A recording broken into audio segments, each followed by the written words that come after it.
Hello friends, welcome to SY academy. Friends, काफ़ी students की queries आती हैं कि हम कौन सा टॉपिक कैसे पढ़ें, कहाँ से पढ़ें, स्पेशली यूपीएससी के लिए। तो बेसिकली मैं यूपीएससी के लिए मैं आपको एक-एक जो टॉपिक है उसके हिसाब से मैं आपको उसकी बुक्स बता दूंगा एंड थोड़ा-सा और भी एक्सप्लेन कर दूंगा कि कैसे आपको पढ़ना चाहिए। इस वीडियो में फ्रेंड्स मैं आपसे डिस्कस करूंगा कि पॉलिटी जो है या पॉलिटिकल साइंस भी आप कह सकते हो, जो भी आप कहना चाहें, पॉलिटी जो है वो कहाँ से पढ़ना चाहिए। तो ठीक है। और देखिए, एक और मैं स्पेसिफाई कर दूं, मैं प्रीलिम्स की बात कर रहा हूँ, प्रीलिम्स की बात कर रहा हूँ, मेंस की बात नहीं कर रहा। मेंस के लिए मैं अलग से वीडियो बनाऊंगा। पॉलिटी देखिए फ्रेंड्स, हमें कहाँ से पढ़नी चाहिए। देखिए, ऐसा हो सकता है कि आपने डिसाइड किया हो कि मैं अभी यूपीएससी की प्रिपरेशन शुरू कर रहा हूँ या यूपीपीसीएस किसी स्टेट पीसीएस की प्रिपरेशन शुरू कर रहा हूँ एंड आपने ज्यादा न्यूज़पेपर्स भी नहीं पढ़ते। आप मतलब ज्यादा चीजें फॉलो नहीं करते। आप कह सकते हो आपने अभी डिसाइड करा एंड आप स्टार्ट कर रहे हैं यूपीएससी की प्रिपरेशन। तो इसमें फ्रेंड सबसे पहले क्या करना चाहिए हमें कि हमें एनसीईआरटी पे जाना चाहिए। प्रिफरेबली तो अगर हम 6 से लेकर 12th तक की एनसीईआरटी पढ़ लें, सोशल साइंस की, हिस्ट्री, ज्योग्राफी, पॉलिटिकल साइंस सबकी, वो सबसे अच्छा रहता है। राइट, ये चीज आप फॉलो कर सकते हैं एंड ये चीज आपको कंप्लीट करने में 1 to 2 मंथ्स लगेंगे, डिपेंडिंग ऑन आप किस सिचुएशन में। 1 to 2 मंथ्स इसलिए मैं कह रहा हूं, जैसे आप बिल्कुल ही फोकस्ड हैं कि मेरे को बस यही खत्म करना है, तो आप 1 महीने में खत्म कर सकते हैं 6 से लेकर 10th तक की एनसीईआरटी। एंड अगर आप पुश करें तो 12th की भी मे बी कर सकते हैं, 1 मंथ में पुश कर सकते हैं। हाँ जी, बिल्कुल पॉसिबल है। अगर आप ऐसा अपना प्लान बना रहे हैं कि सिर्फ मैं पॉलिटी ही पढ़ूंगा और कुछ नहीं पढ़ूंगा, तो 1 मंथ में आप 6 से लेकर 12th तक की पूरी पॉलिटी की एनसीईआरटीज आप खत्म कर सकते हैं। हाँ, अब काफ़ी स्टूडेंट्स का डिफरेंट डिफरेंट फ़ोकस होता है। वो बोलते हैं ऑप्शनल भी पढ़ना है हमें साथ में, हमें कुछ और भी चीज़ें पढ़नी है साथ-साथ में, तो आपके 2 महीने तक लग जाएँगे। 2 महीने से ज़्यादा नहीं लगने चाहिए 6 से लेकर 12th तक की सारी एनसीईआरटीज़ खत्म करने में। टाइम टेबल क्या होना चाहिए, मैं इसकी अलग से सेपरेट वीडियो बना दूँगा। एक चीज़ लेकिन मैं आपको ये बता दूँ, अगर आप 6 से लेकर 10 तक की एनसीईआरटी पॉलिटिकल साइंस की इग्नोर भी कर दें, तो भी बात चल जाएगी। तो 11th एंड 12th की बस एनसीईआरटी पढ़ लीजिए। देखिए, 11th-12th की एनसीईआरटी में आपको थोड़े इंटरनेशनल रिलेशंस भी दिखेंगे। पढ़िए उन्हें, ठीक है? स्पेशली पढ़िए। यूपीएससी में 1 से 2 क्वेश्चन आ सकते हैं जो इस एनसीईआरटी से होंगे। एंड फ्रेंड्स, क्या होता है ना, ये पढ़ने से मे बी आपको आंसर ना दिखे, लेकिन आप ना ऑप्शन जो है वो एलिमिनेट कर पाते हैं, जो बहुत ही ज्यादा इंपॉर्टेंट चीज है, ठीक है? तो 11th-12th की एनसीईआरटी आप रिलीजियसली पढ़े एंड साथ में नोट्स बनाना, ठीक है? जिससे आप जब अगली बार पढ़ो तो अपने नोट्स पढ़ो। नोट्स ऐसे बनाना कि सिर्फ वो पॉलिटी के हों, एक रजिस्टर में या व्हाइट पेजेस में, जैसे भी आप करना चाहते हैं, राइट? ये चीज एक हो गई, आपकी मेंस में भी काम आएगा, आगे चल के मैं आपसे डिस्कस करूंगा। तो ये पहला स्टेप है जो आपको 11 से लेकर 12 तक की आप एनसीईआरटी, मैं इमेजिन कर रहा हूँ और मैं सोच रहा हूँ 15 से 30 डेज में आप खत्म कर दोगे। इससे ज्यादा टाइम मत लगाना प्लीज, ठीक है? अदरवाइज तो थोड़ा मुश्किल हो जाएगा। तो ये चीज है, 15 टू 30 डेज में आपको 11 से लेकर 12 तक की एनसीईआरटी, 11-12 की एनसीईआरटी पूरी खत्म करनी है, ठीक है? सेकंड चीज जो मैं आपको बताना चाहूंगा, जब आपने ये कर लिया, ये मैंडेटरी चीज है, मैंडेटरी, ठीक है? उसके बाद आपको लक्ष्मीकांत पढ़नी है। लक्ष्मीकांत, स्पेलिंग यहाँ पे सॉरी, थोड़ी मिस्टेक हो गई। लक्ष्मीकांत बुक है। इसका मोस्ट रीसेंट वर्जन खरीदना फ्रेंड्स। पैसों की इसमें ज्यादा मत सोचना कि मतलब 100-150 रुपए बचा लिए, ये सब मत मत करिए प्लीज। एंड ई बुक मत खरीदिए, आप ना पूरी बुक खरीदिए, एंड तक काम आती है, इंटरव्यू तक भी। इंटरव्यू भी जब दे रहे होते हैं ना सामने फ्रेंड्स, तो वो यही बुक पढ़ रहे होते हैं, क्योंकि काफी चीजें होती हैं, ये आर्टिकल क्या है, आर्टिकल 243 में क्या है, आर्टिकल 243 ZT में क्या है, ऐसी बातें चल रही होती है इंटरव्यूज के टाइम पे भी। तो ये बुक लेके जाते हैं। तो इतनी इंपॉर्टेंट बुक है, इसलिए ई बुक मत लेना, क्योंकि मोबाइल्स अलाउड नहीं होते जब आप इंटरव्यू देने जा रहे हैं। एंड ये बुक इतनी इंपॉर्टेंट है कि इंटरव्यूज तक भी काम आ रही है, तो सोच लीजिए आप। इवन मेंस में भी काफी क्वेश्चन इससे आते हैं। तो मैं आपको कहना चाहता, लक्ष्मीकांत आपको पूरी खत्म करनी है, पूरी की पूरी खत्म करनी है, शुरू से लेके एंड तक, बिल्कुल recent version, even constitutional amendments भी देखने हैं। एंड ये आपको अगेन 2 मंथ्स तक लग सकते हैं, एवरेज में कह रहा हूँ। एवरेज में ये कहना चाह रहा हूँ कि अ, पूरी एनसीआर, पूरी की पूरी लक्ष्मीकांत आपने खत्म करी तो ये अराउंड 2 मंथ्स लग सकते हैं। अगर आप अच्छे रीडर हैं, तो आप 1 मंथ से लेके 1 मंथ 15 डेज भी लगा सकते हैं, अगर आप अच्छे रीडर हैं, आपकी अंडरस्टैंडिंग अच्छी है। और अंडरस्टैंडिंग अच्छे से कहने का मतलब है एक बैकअप है, मतलब न्यूज़पेपर्स वगैरह आप पढ़ते हो तो आपको चीजें समझ में आती है, ठीक है जी, बजट चल रहा है, बजट के अंदर क्या क्या चीजें चल रही हैं, थोड़ा अवेयर हो। लेकिन आप पहली बार अगर चीज पढ़ रहे हो तो 2 महीने लग जाएंगे। एक और चीज मैं आपको बता दूं कि सीधे लक्ष्मीकांत मत पढ़ना, वरना वो 3 से 4 महीने भी लग जाएंगे। ठीक है, सीधे अगर लक्ष्मीकांत पढ़ी, 11th-12th की एनसीईआरटी नहीं पढ़ी, तो 3 से 4 महीने भी लग जाएँगे, ठीक है? तो ऐसा आपको मैं बताना चाह रहा हूँ प्लान कि A1 1.15 से एंड ये अगेन यहाँ पे मेरा असम्पशन ये है कि आपका कोई बैकअप नहीं है, आपकी कोई अंडरस्टैंडिंग नहीं है। फॉर एग्ज़ाम्पल आप लॉ के स्टूडेंट हैं, तो आपका बैकअप है, ठीक है? आपने पॉलिटी वगैरह चीज़ें अपनी बैचलर्स में पढ़ी हैं, तो मतलब बैकअप है। मतलब बैकअप से कहने का मतलब है आपकी अंडरस्टैंडिंग है, चीज़ें हैं, सेक्शन, एक्ट्स वगैरह कैसे बनते हैं, ये सब आपको सब पता है, कोई बड़ी बात नहीं है आपके लिए।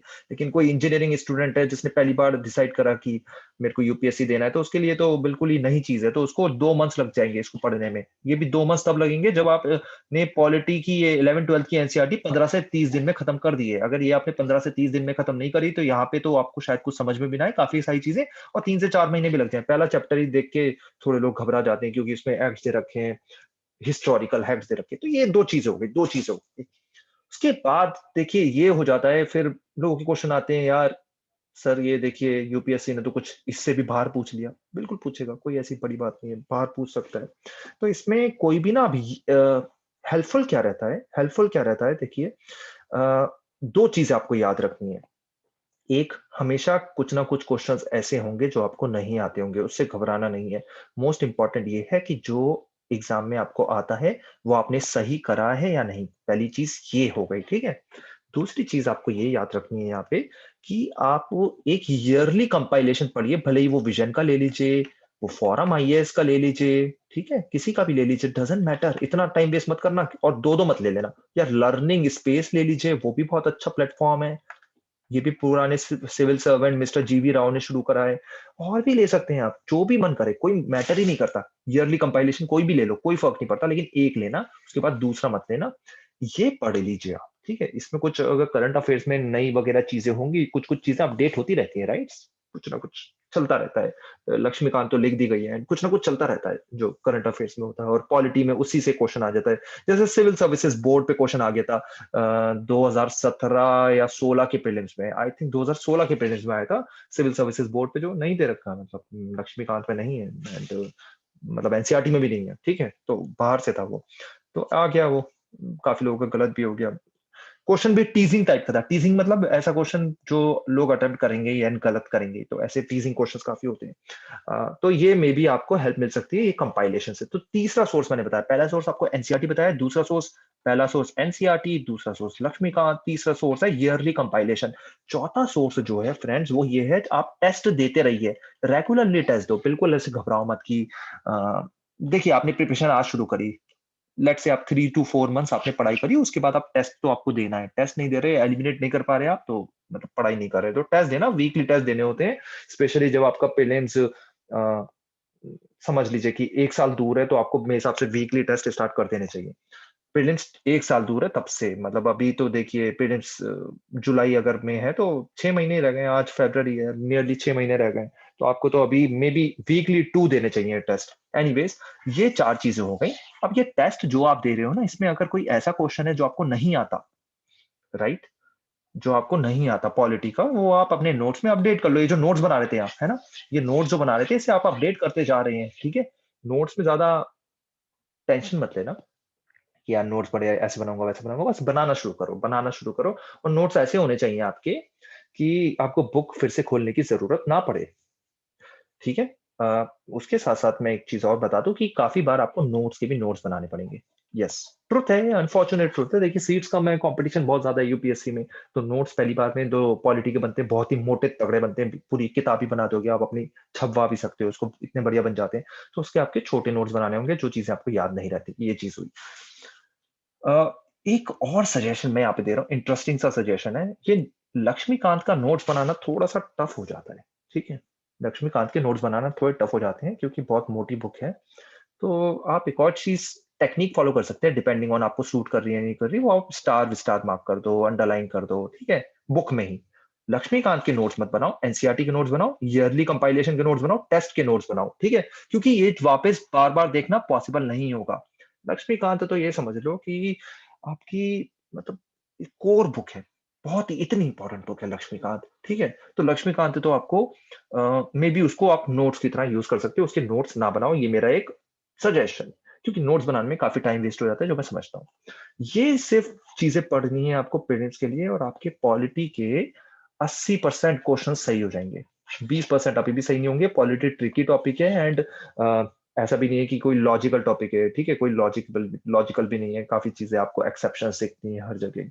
किसी का कोई हेड है, किसी को कोई रिमूव करता है ना, स्टेट इलेक्शन कमिश्नर का अपॉइंटमेंट कोई और करता है और रिमूवल कोई और करता है, तो ऐसे चीजें चलती हैं। तो 20 कंफ्यूजन रहता है, इसलिए 20% क्वेश्चन आपके गलत हो जाएंगे, आप छोड़ के आ जाओगे। 80% लेकिन आपके क्वेश्चन सही हो जाएंगे, which is very good, which is very good, ठीक है। उसके साथ साथ लोग क्या करते हैं, क्या आपको नहीं पढ़ना, आपको डीडी बसु नहीं पढ़ना, मत पढ़ लेना। ये तो अपना मतलब ये सोच लीजिए कबर खोदने की तरह है डीडी बसु वगैरह पढ़ना। मतलब स्पेशली उन लोगों के लिए जिन्होंने आर्ट्स बैकग्राउंड से नहीं है, जिसको जो लॉ बैकग्राउंड से नहीं है, जो पॉलिटी बैकग्राउंड से नहीं है, उनको तो काफी चीजें इसमें कंफ्यूज ही कर देती हैं, ठीक है। डीडी बसु या कोई और कॉन्स्टिट्यूशन की बुक खोल लेना, या और कोई कॉन्स्टिट्यूशन की बुक ले लेना, ठीक है। बाकी सब चीजें बिल्कुल मत पढ़ो, जो मैंने अभी सोर्सेज बताया वो काफी है। आपने अगर कोई कोचिंग सेंटर ज्वाइन कर रखा है, तो कोचिंग सेंटर के नोट्स बन रहे होंगे, ठीक है, कोचिंग सेंटर के नोट्स बन रहे होंगे, which are very good, which are, ठीक है। आप कोचिंग अगर आपने ज्वाइन करा तो उस पर ट्रस्ट भी करना होता है, ठीक है। कोचिंग काफी लोग ज्वाइन कर लेते हैं लेकिन ट्रस्ट नहीं करते, लेकिन आप ज्वाइन कर रहे हो, कराया आपने, तो ट्रस्ट करना उसे। उसके साथ साथ आप एनसीईआरटी, लक्ष्मीकांत तो पढ़ना ही पढ़ना है। ईयरली कंपाइलेशन आपका कोचिंग सेंटर ही दे देगा। एंड टेस्ट जो है, अगर आपका कोचिंग सेंटर दे रहा है तो वो वाला कर लीजिए, या टेस्ट आप विजन का ज्वाइन कर लीजिए, फॉरम आईएएस का ज्वाइन कर लीजिए, ज्वाइन कर सकते हैं। मैंने कौन सा टेस्ट टेस्ट सीरीज प्रीलिम्स की अच्छी है, मैंने इसकी स्पेसिफिक वीडियो बना रखी है, आप उसको देख सकते हैं। एसवाई एकेडमी सर्च करके देख लेना टेस्ट सीरीज, मैं उसका लिंक भी डाल दूंगा, ठीक है। तो मैं यहाँ पे ये कह रहा था कि कोचिंग सेंटर के जो नोट्स हैं, एंड लक्ष्मीकांत, एंड आपकी एनसीईआरटी हो गई, ये काफी रहेंगे। कोचिंग सेंटर के जब आप नोट्स बना रहे हैं तो लक्ष्मीकांत के नोट्स मत बनाओ, जैसे मैंने आपको बताया बुक में अंडरलाइन कर लेना, लेकिन एनसीईआरटी के नोट्स बनाना, ठीक है। कोचिंग सेंटर पे कंप्लीटली रिलायबल रहना भी सही नहीं है, ट्रस्ट करना सही है, लेकिन कंप्लीटली रिलायबल रहना सही नहीं है। जैसे पार्लियामेंट करके चैप्टर है, देखना आप लक्ष्मीकांत के अंदर, यार वो कोई भी कोचिंग सेंटर ना पूरा पढ़ा ही नहीं सकता, इतना बड़ा चैप्टर है, ठीक है। इतना बड़ा चैप्टर कोई नहीं पढ़ा सकता, बहुत टाइम टेकिंग है, and हर पॉइंट इंपॉर्टेंट है उसमें। इतना अगर टाइम लेके कोचिंग सेंटर पढ़ाएंगे तो पता चला कि कोचिंग चल रही है 2 से 3 साल, विच इज नॉट फिजिबल, ठीक है। तो ये चीजें हैं। बाकी बाकी आपके कुछ दोस्त वगैरह होंगे, वो बताते रहते हैं कि यार ये पढ़ लो, वो अच्छा है, ये अच्छा है, कुछ मत पढ़ना, कुछ मत पढ़ना, ठीक है। इस चीज को याद रखना, यही चीजें काफी हैं। फिर से मैं आपको बता दे रहा हूँ, पहला एनसीईआरटी, दूसरा लक्ष्मीकांत, तीसरा ईयरली कंपाइलेशन, चौथा जो आप टेस्ट कर रहे हो ये आपके नोट्स हो गए। अगर आपने कोचिंग ज्वाइन कर रखा है तो आपका फिफ्थ सोर्स हो गया। इसके अलावा आपको कुछ पढ़ने की जरूरत नहीं है प्रीलिम्स के लिए, ठीक है। मेंस के लिए भी ऑलमोस्ट सेम रहेगा, इंटरव्यू के लिए भी ऑलमोस्ट सेम रहेगा, वो मैं आपको सेपरेट वीडियो में बताऊंगा। Okay friends, thank you for watching this. आपका कोई भी डाउट हो आप कमेंट सेक्शन में लिखिए, मैं आपका वो डाउट रिजॉल्व कर दूंगा। बाकी सब्जेक्ट्स कैसे पढ़ने हैं ये भी मैं आपको बताता रहूंगा। Thank you and take care.